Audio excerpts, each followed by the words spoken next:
Lord, may the words of my mouth and the meditations of all of our hearts be pleasing in your sight, O Lord, our rock and our redeemer.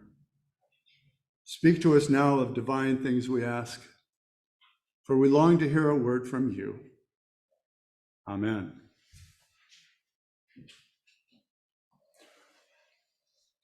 So this story in Matthew's gospel, which is also in Mark and Luke, by itself, in my opinion, is enough to debunk the prosperity gospel.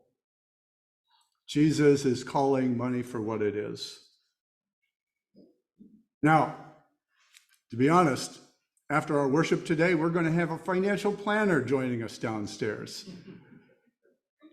But I think you'll see what I'm getting at when we go through this, because just like we need doctors to take care of our bodies, financial planners help us to plan our finances. When we come to this story of Jesus in the temple being asked about paying taxes to Rome, he's given a Roman denarius, which has the head of Caesar on it. He's asked, is it right to pay taxes to Caesar? And Jesus knows that the question is intent to trap him into saying something that he could get arrested from Rome. If he says, no, it's not right, he gains popularity with the zealots, but then he's also committing treason. He sees behind this and he gives an answer. Understand that Jesus is in the occupied city of Jerusalem, occupied by Rome.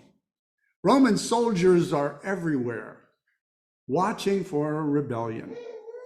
This a couple of days after Jesus rode into Jerusalem on the back of a donkey in fulfillment of Zechariah's prophecy that their king would come on a donkey humbly. And so it's as if Jesus was saying, I'm the king you're waiting for. And here he is being tested about taxes.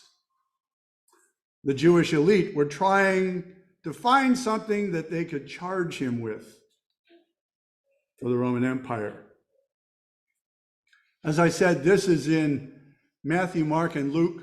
Mark probably wrote it, and then Matthew and Luke took it from Mark. But it's an interesting story because it asks the question about ultimate values and allegiances. What do we value? To whom is our allegiance due? And Jesus understands this is the real issue, not whether taxes are due to Caesar or not. Jesus answers that question in the affirmative. Yes, pay your taxes to Caesar. Taxes are due because Caesar requires them. But the question of who do we owe is much bigger than just a question about taxes. We need to understand this story in the context of the entirety of Matthew's gospel. In the Gospel of Matthew, Jesus talks more about money than he does heaven or hell. He talks about money almost more than anything else. Money is important to Jesus. Not so much because money is important. What's important to Jesus is what we do with it. Remember, Matthew's gospel includes the story of the rich young ruler where Jesus told him to give all his money to the poor and follow him. This is the gospel where the disciples tell Jesus, we have left everything to follow you. And Jesus promises them that they will be remembered. In Matthew's gospel, Jesus says it's easier for a camel to go through the eye of a needle than a rich person to enter the kingdom of heaven. This is where Jesus says, foxes have their holes and birds have their nests, but I, the Son of Man, have no place to lay my head. Lastly, in Matthew's gospel, uniquely, Jesus says that we will be judged on how we help others, the hungry, the thirsty, the sick, those in prison, the stranger, the naked. What matters to Jesus isn't the money, it's what we do with it. How do we use our money? Do we use it for ourselves or do we use it for others? That's really the issue here. Now consider, simple fact, if you don't have any money, you cannot pay taxes. And so most of the people that Jesus was talking to didn't have any money. Not really. They were dirt poor. It only mattered to the wealthy because they were the ones that had to pay the most tax. And wealthy people today, just like back then, try to find ways to get out of that and not have to pay taxes. So this was not something new. And Jesus' answer didn't help them any. In fact, it was a bit of a criticism of them hoarding Roman wealth to begin with. Remember, the Roman denarius had a graven image on its face. According to the Torah, they were not to use or have a graven image anywhere, anytime. Our first reading today from the book of Deuteronomy makes that abundantly clear. So why did these Pharisees have a Roman coin in the temple of all places to begin with? Jesus might as well have taken that coin and thrown it out of the temple. In fact, I think this is what Jesus thought of the money.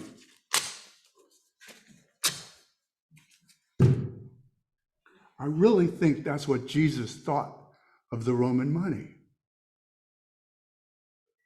Now, Jesus actually doesn't say don't use money. Many of the parables of Jesus in Matthew's gospel have to do with servants using money. How could this be possible if Jesus didn't want anybody to use money? But the servants were using the money of the master for the sake of the master, for the sake of the Lord of the house.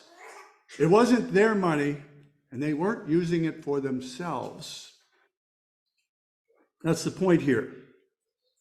What matters is what is the money used for? What matters more than money? The answer is relationships. Relationships are holy. Money is not. We are to use money to invest in relationships. That's the point. If we're not using money for that, then the money is an idol. If the money is all about us, it's idolatry. Now, when our kids were small, we used to tell them, love people, use things. Don't get it the other way around. But unfortunately, in our society today, far too often we see the opposite. We value things more than people. We use people as ends to get something, like money, rather than using money to develop relationships with people. Using money to create relationships is called sharing. Using people to make money is called manipulation or abuse. Think about money. Think of a stack of money. Can a stack of money hug you back? Can you eat a stack of money? Is a stack of money beautiful? Will a stack of money bring you joy by itself? Without people, The money does nothing for us. Without relationships, the money brings no joy. Without sharing, the money means nothing. I have to admit, I'm not as generous as some people think I am, nor as generous as I'd like to be. I'll be honest. But I do like to spend my money on other people. It makes me happy. It brings me joy. But I don't think I'm unusual in that. I think a lot of people, in fact, maybe most people, like to share with people they care about. The problem is, many people confine their sharing to a very small circle of people, thinking they need to limit how much they share. What they don't understand is the more you share, the more love you receive back. And let's face it, money is the way that goods are exchanged, and we can't live without it in our society today. You can't trade vegetables for internet access. You can't trade your labor for dental care. You need money, because money is what we trade with rather than bartering. But when we think of money as the most important thing, then we've gone outside of God's values. We have put money ahead of God and neighbor. And when we make money the most important thing to us, we've sinned. So what are we to do with our money? What might we do with this dollar other than rip it up?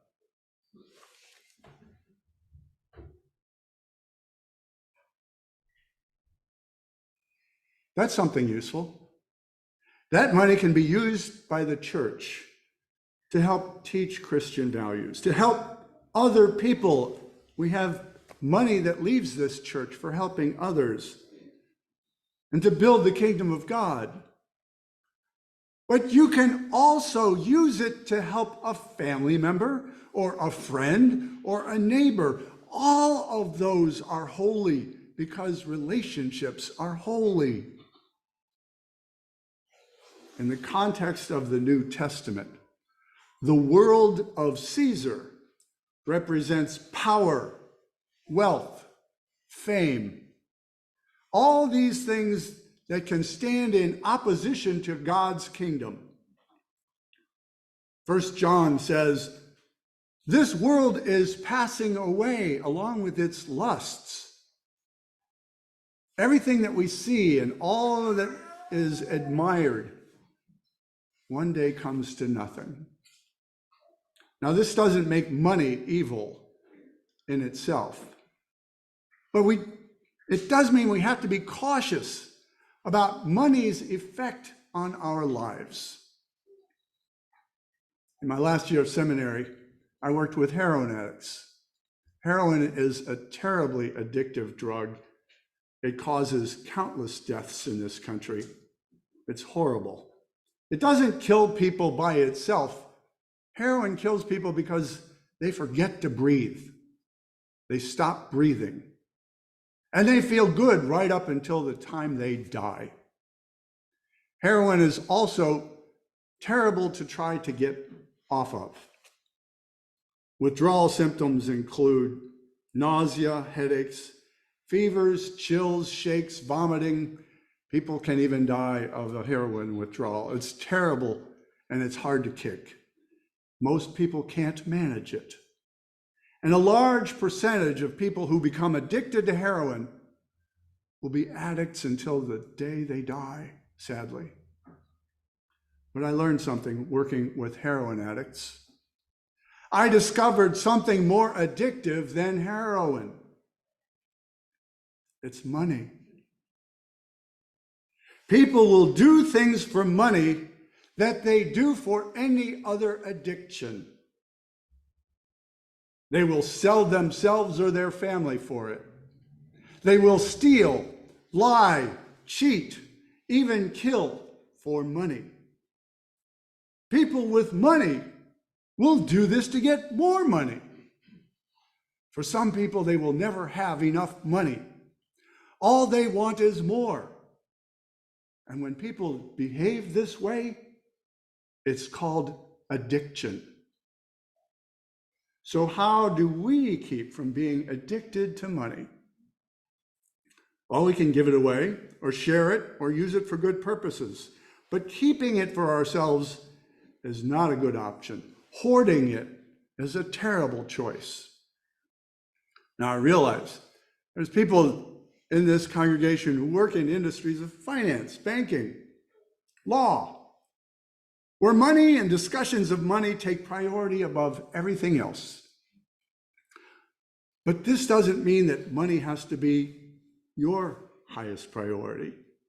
We each choose what effect money has on us and how we use it in our lives. And I think that's what Jesus is really saying here. The Roman money was an idol that the Pharisees used anyway.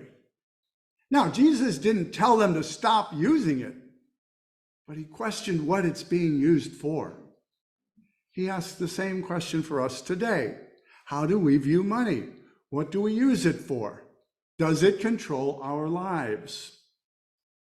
If we're not using our money to build relationships, to share with others, and to promote God's kingdom of love and peace, then perhaps we need to ask what we're doing with our money.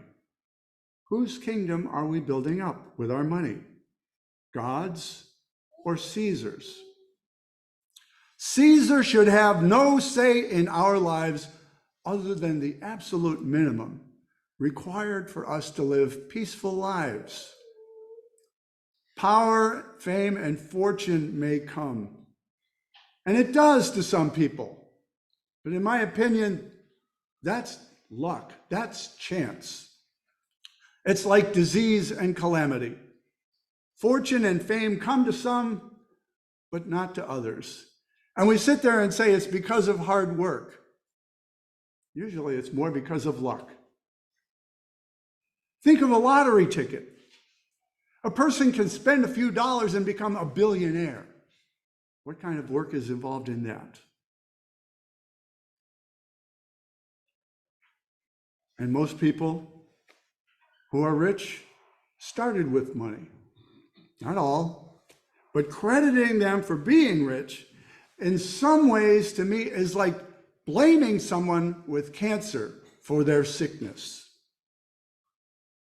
There are people who are sick that have done things that have made them sick, but there are other people that just get sick.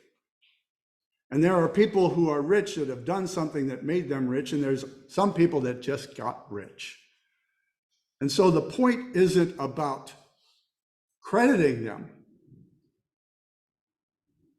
It's to say that it's not a fair system for everyone. And this is why God calls us to share. Some have much and some have little. But if we share, we will all have enough. God gives us blessings like money and trials like sickness to test us. How do we use our money? To bless or to curse? Next month, we're going to have a stewardship campaign. We're going to talk about how your donations support the mission and ministry of this church. Think of how you spend your money. And how you spend your money says something about who you are and what you value. Rest assured, Jesus has something to say about it. Amen.